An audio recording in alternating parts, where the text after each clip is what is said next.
Heyo, welcome everyone to Today in the Scene by Indie Arcade Wave. I'm Joe, your host, and here on In the Scene, we dive into what's happening in the arcade space, from indie arcade developers, arcade owners, and operators, and just news in the space in general. Now, I've been with Galactic Battleground for over 6 years now. We've been showing the game off all over the country, and we just released our new Food Fight Frenzy as well. So check that out. I love the arcade space, I love the indie space, I love indie developers, and I'm really excited to have the guests of the episode back on the show. It's been 144 episodes since I've had both of them on the show. They were episode number one, and they have recently released their console version of their game, which was originally on arcades and is selling in arcades all over the country. And we're going to have them come in and talk about what it's like to start in the arcade space and then move to the indie development space, what it's like to develop for these different consoles and things like that. Today we're talking about Armed and Gelatinous, and I've got Anthony and Rob with me. How you guys doing? Great. Good to be Hey, back, man. always Yeah, good to be back. it's nice to have you guys back on. I know Anthony, it's been a long time since I've seen you and hung out and chatted, so it's nice to see you. And then Rob, you're on here a bunch. We go to Well, different conventions together, so I actually never left. I've been in this call the whole time. yeah, he's been here the entire time, Yeah, all 145 episodes. yeah. All right, let's dive right in, guys. Like, introduce yourselves. Who are you? What do you do? Well, I'm Rob Howland, and I'm the programmer and one of the two game designers on Armed and Gelatinous with Spooky. And yeah, we've been working on this project for honestly 10 years now, which is pretty crazy to say and crazy to think about. And yeah, now that it's been released as of May 2nd, it's been a long road to that point. So we're really happy to be here. My name is Anthony Przykowski, or Spooky, most people know me as, the designer and technical artist on Armed and Gelatinous. Uh, we do just about everything. There's only two of us, so if we're not doing it, nobody's doing it. It's really the answer. Yeah, that's the cool thing about indie studios. All these games that I talk about and cover, like Deathball, it's just Tony and Dan from DSM. It's just Dan taking these games and putting them into cabinets, and everybody's got their kind of niche of what they do. And you guys are knocking it out together, just the two of you. So let's talk about Armed and Gelatinous. It's been a really long time since we focused on Armed and Gelatinous. Like I said, hundreds of episodes. So take us back. What is Armed and Gelatinous, and what can people that are looking to play the game expect out of gameplay? Well, it's a 1 to 4 player party shooter. There's a lot of different game modes. The primary one is the battle modes, where it's every blob for themselves, and you're just blasting each other with weapons. And every weapon you pick up makes your blob a little bit bigger. It's a bit of like a top-down shooter, bullet hell experience. And then on the side, we have a bunch of sports mini games like soccer, football, dodgeball. Food Fight's the newest one. There's a combo king in there, and all these different modes kind of come together to create the penultimate party game. And we've been working on it so long, adding all of these different modes to kind of add something for everyone. So it's also really easy to pick up with just 2 buttons, but there's a lot of nuance with the dash attack, blocking the dash attack, and figuring out sort of the little strategies to get up on top.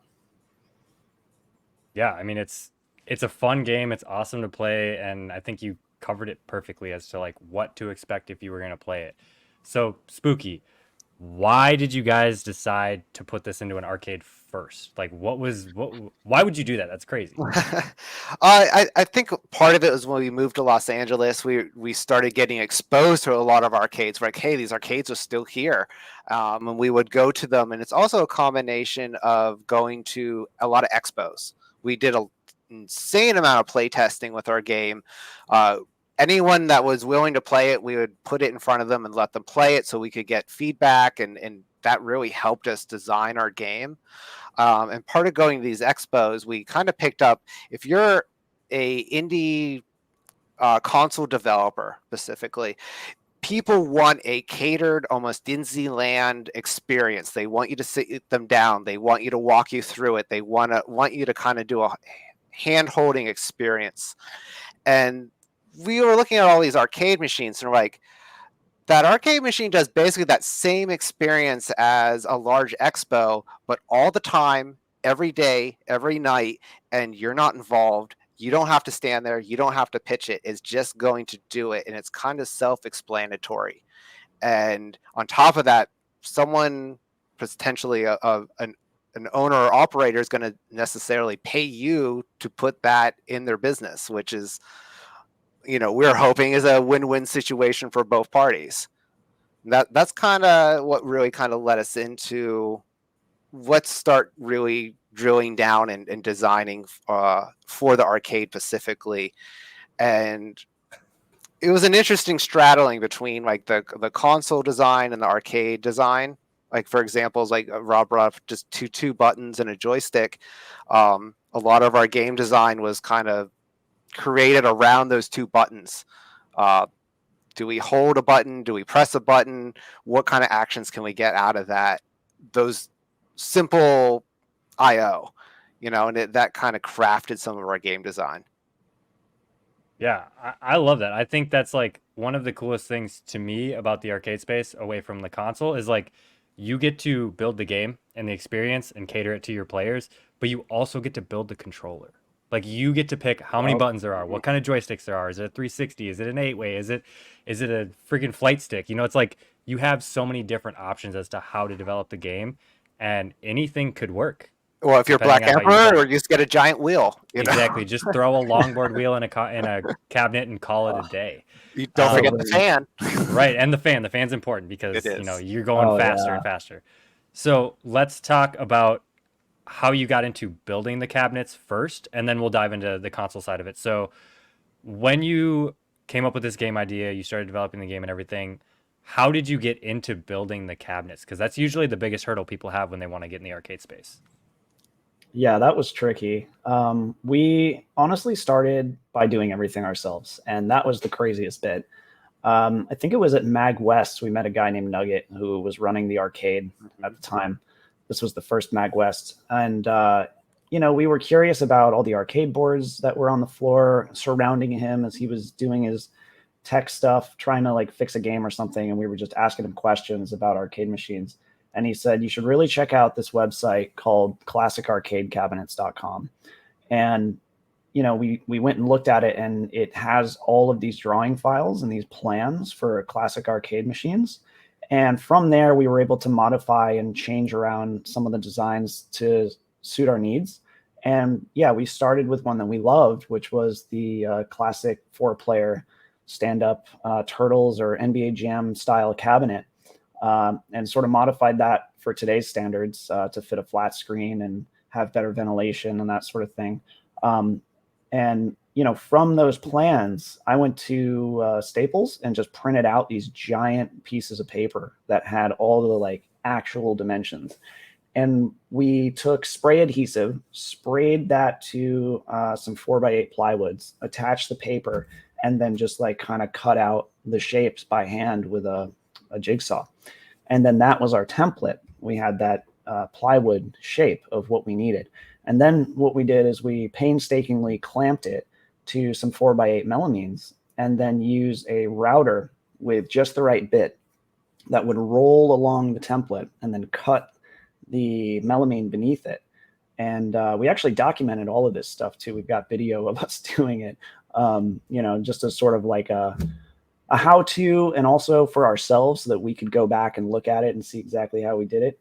And I think, after we breathed in enough melamine to give us cancer for about 2 lifetimes, we decided we were never going to do that again. And we had approached Bumble Bear, months earlier, asking them to build us a cabinet, and they had encouraged us to build our own, which is why we decided to do it ourselves ultimately. Because we saw they were building Black Emperor, and we were like, oh, maybe they'll build an Armed and Gelatinous. But they said, do it yourself, and, we'll support you. And they actually introduced us to our CNC partner that we used for our first, 6 cabs. And that was based about an hour away from where we were building it, fortunately, which was our friend Ryan McAllister's dad's garage. And he taught us all the ropes and how to use all the power tools and figure out, how to cut everything. So thanks to Big Mac McAllister and Ryan, we were able to get our first cabinet standing. It took us a lot longer than it takes us now, a month just to get it upright. And then we had this, fully standing, handcrafted, no CNC involved machine. And yeah, I think that was the sort of process that we went through to get the first machine standing. And yeah, from there we decided, never again, no more melamine sawdust in our lungs. So now we've been working with CNC partners to cut out all the shapes, and then we just pick them up and we do. We still have to do some woodworking for some of the custom parts, but for the most part, yeah, it's all kind of cut for us at this point. I wanted to add one little thing too. It was invaluable to us, like creating that first machine that way, because we got over making mistakes very quickly that way. Like we made a lot of mistakes. Don't get us wrong. If you looked at the top of that machine, it's all wavy. It's not straight at all. But like it got us to the point where like, look, this is pretty good. We know how to fix a lot of these mistakes. If we made a mistake, we're like, it's not the end of the world. We know we can just fix it. It's just going to take more time. And I think that's a very valuable lesson that we had to learn, compared to like just software development, because software development, it's a little bit different when you make certain mistakes. You're like, oh God, I made that mistake. Now I have to kind of go down this entire road of fixing it. And, physical reality is a little bit different that way. Yeah, I think building a cabinet is very important, and I feel like almost every indie developer that I know of at least has like built at least one or two of their own cabinets, and it just teaches you the patience of it. You get more invested in it. It feels more, there's more love put into it. And then after you do one or two, you're like, nope, we're gonna find somebody that's gonna do this for us, that can do it faster and easier, that knows what they're doing, and that's why we partnered with Funko, because they can just produce them in a couple of days and ship them out, and we don't have to do anything except sell them, obviously. That's where our head's at now. We've built all 9 of the ones in existence by hand, which has been crazy to think. Yeah, my back is very angry. Yeah, we're pretty burnt out on it. I think what we're planning on doing is probably building Unit 10 alongside Fun Company, and just introducing them to our entire build process on site. That's sort of the plan that we have in our heads. We don't know exactly how it's going to play out, but we'd like to ensure the same level of quality moving forward. If we're going to go with a contract manufacturer, we don't want a lot of differences with future units compared to the first 10. But we think it's pretty cool that the first 10 units were built entirely by hand by Anthony and I, after we painstakingly crafted the game itself as well. So yeah, those 10 units are pretty special, and we still actually have retained ownership over that first unit we built by hand, which is currently playable at Wonderville. So if you're in the Brooklyn, New York City area, you can go check it out and get a look at that top panel, and you can kind of see a couple of our mistakes along the way. Yeah, and I mean, who knows? In 20 years, maybe those 10 cabinets will be sought after over the new reproduced ones by Funko.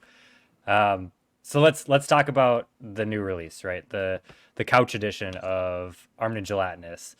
What was that like? So you're in a whole new realm now. You're developing for Steam. You have all these developer kits and everything. Walk us through the process of what it's like to get on these platforms. Jeez, a lot of luck would be the first thing. And also, that was part of us going to a lot of events. Things kind of started happening to us when we're crazy. We went to Gamescom in, I think 2014, 2015? I think it was 2014, yeah. Yeah, there was over 450,000 people in attendance that year. We had a dual booth, one with Influent and one with Armed and Gelatinous. And the Armed and Gelatinous was a 3-minute tech demo, basically, at that point. It wasn't even near anything that we have today. And people we had to make a queue system. People started just lining up for it. We had a couple kids that would just not leave. They would just stay there all day. And we actually got approached by a number of publishers at that point. Steam machines were a thing at this point in time. If you go back in time and remember that, we got approached from Alienware or something like that to make it exclusive for that. So we're getting offers by bigger companies. We're okay, there's something here.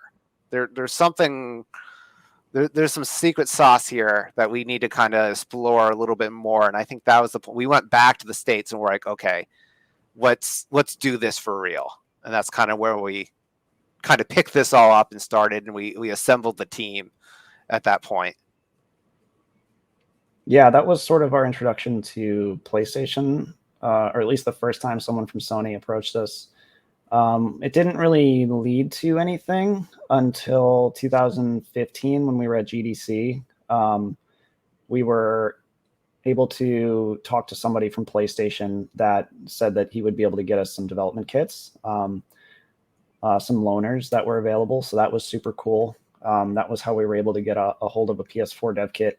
And I don't know if it was before that or after that when we started our conversations with ID at Xbox, because they had just started that. As I remember, you, Rob Howland, ran into Chris Charla because he was carrying an ID at Xbox skateboard, and you weren't sure who he was at the time, and was like, "That's really cool. Where did you get that?" And it started a whole conversation. And I think that's where it began. And Chris Charla is an amazing human being, by the way, and I appreciate and thank him every day for helping us along the way. Absolutely. So that started the conversation with Xbox. Then we started the conversation with Sony there. So yeah, the expos were really a way to get the game in front of interested parties that could pull some strings and get us some dev kits and get us started on the programs that they had for indies. And then, Nintendo was like a closed box. That was real hard. And we ended up submitting a application to develop for the Wii U, because this is, 10 years ago. And we got approved. Yeah, we still have it. But unfortunately, the timing was way off. They had been talking about, the NX, and there was this secret thing behind the scenes. And by the time we got a hold of a Wii U dev kit, which we had to pay for, they announced within a month or two the Switch, and it kind of became dead in the water. So we didn't end up getting involved with the Nintendo developer program again until like a year ago. I ended up purchasing a development kit, submitting an application on their website, getting approved, purchasing a development kit, and then starting back with Nintendo then, which was actually a pretty straightforward process. Like, if you have a concept, essentially they have like a concept pitching process where you send in your idea and then they review it and they give you an answer, and then you get invited onto the platform. And I think that's kind of how things go now with pretty much everyone. So if you're, an indie developer that wants to be on a console, you kind of just have to seek out their process and submit an application. But, another way is to really meet some of their outreach people at these expos, like GDC is a good one. And you'll find them at, Penny Arcade Expo as well. Yeah, that's pretty cool that like it took, 7, 8 years, like the connections just kept happening, conventions just kept happening, you kept showing it, kept selling games, and now you're here. You are released, right? You released last week, so when this video goes live, it'll be a couple weeks ago, but it's out. So what do you think was different about developing for consoles, and did you enjoy developing for consoles or arcades more? Yeah, that's a good question. Consoles is a lot of work. You don't really realize it until you're doing, what's known as the porting process, right? So most of the time people are developing for PC straight away. And so you're having these considerations, like all these different controllers can get plugged in, and the PC and the mouse, and, key binding and all that stuff, resolution, all that. None of that is really necessary on the console, but it does come with a whole bunch of other things. The main thing is that if you're planning on having any online features whatsoever, like connecting to the internet for literally any purpose whatsoever, you have a whole nother list of things that you have to do. And initially we were like, let's do the bare minimum for online. Like, this was like, within the last few months, there was a period of time where we were like, we're going to make online multiplayer, and then spent a year or two doing that and wasting a bunch of time and money, realizing that servers were going to cost us way more than we could afford regardless. So we ditched all that for the future potentially if there's enough demand. But anyway, if you're even just trying to have like a news ticker, like you're connecting to a website to print out some updates, which is what we were trying to do, you are setting yourself up for a whole bunch of other approval things with each of these platforms that all have their own processes of checking to make sure it's completely secure, encrypted and protected so that there's no potential for attack on any of their customers because, there's a liability there. So my advice is don't do anything with the internet whatsoever, or you're going to have to do a ton of extra work. So thankfully we avoided that by ditching our news ticker, and nothing is connected to the internet. Then, you've got a lot of controllers. Like for the Switch, there's so many different ways to play, right? You've got your Joy-Cons and you've got your Pro controller and you've got the handheld version of it. And there's all these considerations with that. And, you have to have this little controller applet that helps you set up how many players are going to play. And it's just a whole rabbit hole of figuring out how to get 1, 2, 3, or 4 players set up properly so that they know exactly which player they are and what color their controller is and what the orientation is, because the Joy-Con can be played horizontally or 2 of them can be held vertically. It's just a whole thing. So that's the Switch. And then with Xbox, they do their whole login and log out system differently than PlayStation does. So you have to have this whole player management system in place for each one. And that whole process is different depending on the platform. And so since we're insane people and decided to do every platform, we had to learn all of this stuff and figure out exactly how to set it up on every platform. Not to mention, they all have different sorts of achievements. Thankfully, Nintendo doesn't do achievements, so that took some of the weight off of our shoulders for this cross-platform release. But Steam and Xbox and PlayStation all have their different methods of handling achievement data. So you have to go into the back end, set all those up, and learn how they deal with stats so that you can trigger the achievements when you get to a certain number of stats. It's a whole thing. So just be prepared for that if you're going to do a cross-platform release. Now, my suggestion for most indies is to choose one platform and focus on that, because that's going to be the least amount of work. And probably Nintendo Switch is the best way to go based on the install base. They have the most active users. And, from where we're sitting, we're a family-friendly, multiplayer, couch competitive game. So the Switch kind of resonates with that. Whereas, the Xbox and PlayStations are very powerful machines that are doing crazy, like 3D ray tracing stuff that our game doesn't really support. So while we're available on those platforms, we're not sure if it's really the target demographic. Whereas on the Switch, it's pretty perfect. So kind of consider that when you're choosing your platform. And I would probably recommend the Switch for most developers. But I would even add optimization. Rob destroyed himself because he had to take and unwrap most of our game and then had to develop optimizations for each of these platforms. Be like, is this instantiating this many objects or physics objects at the same time? How am I going to order those things? Oh, the Switch, for example, may not be powerful enough to have this many objects on the screen at the right amount of time. So we had to clamp certain things. There's a lot of considerations you might not be thinking about when you're developing it specifically just for like PC, which is kind of just do whatever you want and it's going to work because Steam doesn't care. Meaning like there's no quality assurance like process that you have to go through, unlike the console systems. And that's something to keep in mind. And that also kind of leads you back into like your original question with the arcades. I think we both really enjoy developing for the arcades itself. It was a different kind of challenge compared to all this console development. I personally like spending, a crazy amount of time in Linux and figuring out how all these things work, how our coin doors will communicate with our software. Like that was more fun, even though, it's a frustrating process going through the development cycle. It still is kind of like it's like raw research and development. And I think as developers and designers, we were really attracted to that type of aspect.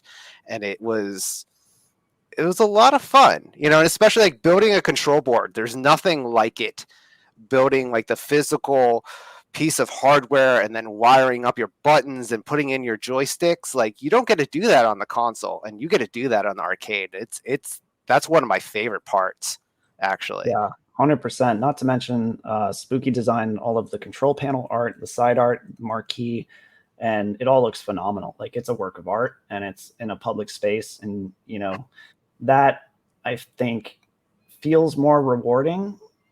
It's also like a physical thing that's like going to outlast us. Like, when we're gone, those arcade cabinets are still going to be there, and that's super cool. Like, I feel almost more accomplished in the arcade space than in the console space, to be honest, even though it's a huge accomplishment and I'm like super stoked, especially like the child in me and Spooky as well. Having a game out on a Nintendo platform is amazing. It's a great feeling. But even still, until I'm holding like a physical cartridge in my hand or like, buying it at a GameStop, I don't think it's going to compare to having an arcade in an arcade that we built. Yeah, I think it's completely different. Like I love games have changed so much now. It's like a lot of it's digital. Like I have a bunch of games on Steam that I absolutely love playing, but collecting for the GameCube, like having that physical game that I'm like, I played this when I was in middle school and like this is the original one I had. Like it feels so different. And that is a great point that you brought up, Spooky, that like you have, and Rob, I mean both of you really touched on it, like the fact that that cabinet is there and it's built. And the only way that it's not there anymore is if someone takes a sledgehammer to it. Like you have to do a lot to disassemble these things. So it's really cool and interesting. Like I find it so rewarding to walk into an arcade and be like, I helped make that fucking game. Like that big huge machine that you need a dolly to move, like I helped make it and it's here as long as they want to keep it here. So I think that's really cool and really unique. And I mean, kudos to you guys for having a game on the Nintendo system. Like that's freaking sweet too. It's I mean, exciting. I feel like we covered a lot of the stuff that I wanted to talk about, and I just really want to like let you guys say whatever you want to say about the games, about the process of developing games, and let people know where they can follow along on your journey through social medias or whatever it is. Yeah, I would recommend to most indie developers to consider developing for the arcade platform. I think that it has a lot of potential. I mean, it's not easy. It's a much harder road, I think, than developing for platforms which have like all of these forums and developer support communities that you can reach out to and ask, how this works and how that works, especially on their own sites. Each platform has like their own internal forum where everybody's like asking questions and getting answers. We don't have that with the arcade. It's sort of like, you're on your own, but We're slowly building it as a community. yeah, I mean, it's a tight knit community, but we can ask each other questions and that sort of thing. But I think it's much more rewarding and it's a much smaller pond because we feel like a drop in the ocean, especially in the digital realm where we're only released digitally on all these platforms, right? It's not as tangible, and games get released every day, and no one really bats an eye. So it feels more real that we're in the arcade. It feels more like we have a presence in the video game space as a whole because that we went down this path. And so that's sort of my recommendation, is that if you're looking for the exposure that you're not going to find in this ocean of games on Steam and Nintendo and Xbox and PlayStation, the arcade is kind of where it's at right now. So yeah, get your hands dirty, learn how to use some power tools, try not to cut off your fingers, and yeah, build something cool that is like unique and interesting, that's going to turn heads and get arcade operators interested, because yeah, it's a whole wave and it's coming. And yeah, I think we're ahead of it and it feels good. And we're definitely happy to help anyone who is interested in getting into the arcade space with answering questions. It's one of my favorite things to do, is help other people, figure out how to even get started with this. So I appreciate you having us on here to kind of talk about this sort of stuff. And I love what you're doing here, Joe, with Indie Arcade Wave. So yeah, keep it up. Spooky, do you have anything you wanted to add? Yeah, I actually have two. One of them, I wanted to share a quick story about discovery. like when we first started down this road of like we need to make some arcade machines, we decided to move from Los Angeles to Connecticut to build these machines. And on that, instead of just jumping on the airplane, we decided to drive from Los Angeles to Connecticut. So to make it worth our while, we're like, let's stop at every arcade that we can find and get to and just introduce ourselves, break the ice with these arcade owners. How do we like communicate with them? How do we talk to them? How do we just break the ice, get in the door somehow? And that's what we did. We just kind of showed up at a lot of these arcades.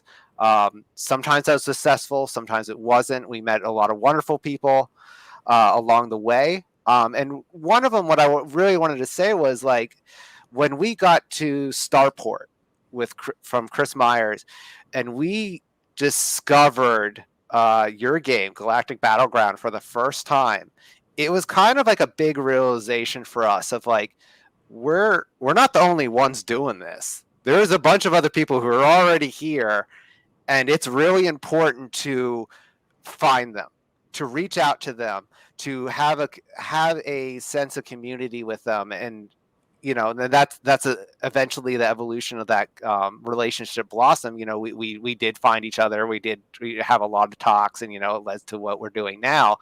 And I think that was a really important moment for us to kind of like understand we're not the only ones. There's definitely a huge community with that. And that's also part of another topic I wanted to bring up is makerspace. It may be really difficult to be like, I don't have a giant garage, I don't have all these tools, I can't go to Home Depot and spend all this money and buy whatever I table saws and all this stuff. Get involved in your local makerspace if you have one. We built a machine out of a makerspace in San Jose, and overall it was a very positive experience. A lot of wonderful, amazing people that we would talk to, and they would give us outside advice and perspectives, and they really helped us kind of build our machines in a more of a unique manner, give us different ideas, and that really helped us early on, especially figuring out how to build these machines from a practical standpoint. Yeah, we learned what a metal brake was. That's true. Came in handy. Yeah. Yeah. Those marquee brackets aren't going to bend themselves. Right. Yeah. I mean, I think you guys both touched on like really good points. Like, it's knowing what you want to do, where you want to go, and that realization of like, I'm not the only one doing this. Like, we had the same thing. Like, we went to Midwest Gaming Classic for the first time. We met Tony from Deathball and Dan from DSM Arcades, and Shane and Dave from Cosmotrons, all in the same weekend. We were like, whoa, there really are other people doing this. Like, it's not just us. We still got to get over to that one. That's like the one that got away. We've never been. Yeah, absolutely. Just come next year, dude. We had Highlight Heroes came up from Orlando. They drove up this year and they were hanging out with us. So yeah, it's cool. Shout out Dan, obviously at Midwest Gaming Classic. Awesome guy. He just wants to support the indie scene as much as he possibly can. So if any indie developers want to go, just let us know. Oh, I met Steve from Psychic Space Wars there this year too. So I just did a video with him. It's like the people that are coming out to that, it's really cool to meet everybody and just see the community. We got to hang out with Eugene Jarvis for an hour, and he was playing our games and playing everybody's games. Cool. And like, you've got some big guys from the space that are there, because a lot of these people are based in like Illinois, Chicago, kind of based. The other big event I'd bring up is California Extreme. Mm-hmm. We went to that, and that was amazing. We had thank you, CJ, again. You helped us so much throughout that entire event. But that was like, we met so many amazing people. Dan Amrick was an awesome MC. He wore this great Pac-Man suit and just like killed it. It was great. But that was also like if you ever went to a Galloping Ghost, which I know you have, that sense of overwhelming holy shit factor of seeing all these arcade machines. California Extreme was like that, but it was also like a rave at the same time. Like, how you get those like electronic eyes and you're just hearing all the mechanical things going on. That's like heaven to me. I'm like, I never want to leave that space. That's just the greatest thing ever. And going through that event and discovering all these arcade machines, like I thought I knew a lot of these machines, and I got exposed to so much new things and old things that I didn't even know existed. Like Haunted House Pinball, one of the best things ever. Like double decker thing, very cool. I don't think I've seen a couple double decker ones, but I don't think I've seen Haunted House. It's an old school one too. Yeah, shout out to California Extreme. It's coming up in July, end of July, 27th to 28th, 2024. Yeah, that was like the coolest thing we've ever been to. So yeah, it's a good time. It's in Santa Clara at the Hyatt. I didn't make it out to that one, but Kelly went, I think, in like 2018 or 2019. He brought Galactic Battleground down there. So yeah, if you're an arcade developer and you want to show your game off, I bet you anything there's an arcade convention near you. Just find one. Like, just hit them up, reach out. They'll probably be happy to have you there because they're going to have an arcade. So Yeah. you can probably even get in there for free, honestly. A lot of the time, they're just like, yeah, that's cool. I didn't know people were making games. Bring it in. So go that route. And that's the event we got introduced to Cosmotron. You know, we got to talk to them for the first time. They were so kind, so nice to us. They were so awesome. They showed us the inside of their machine. Okay, so that's like, you know, showing, like, let me show you the inside of my baby. Like, we are so appreciative of that.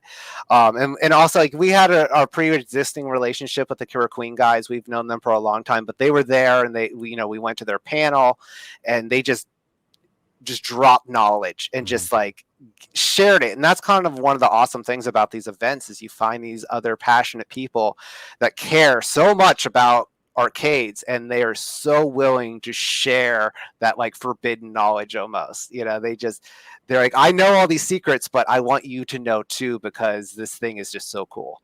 Yeah, there really isn't a lot of gatekeeping in the community. Like we all just want to see everybody prosper. So yeah, again, like, appreciate you guys coming on. I'm so glad that you were back. Too bad it took 144 episodes, but we did it.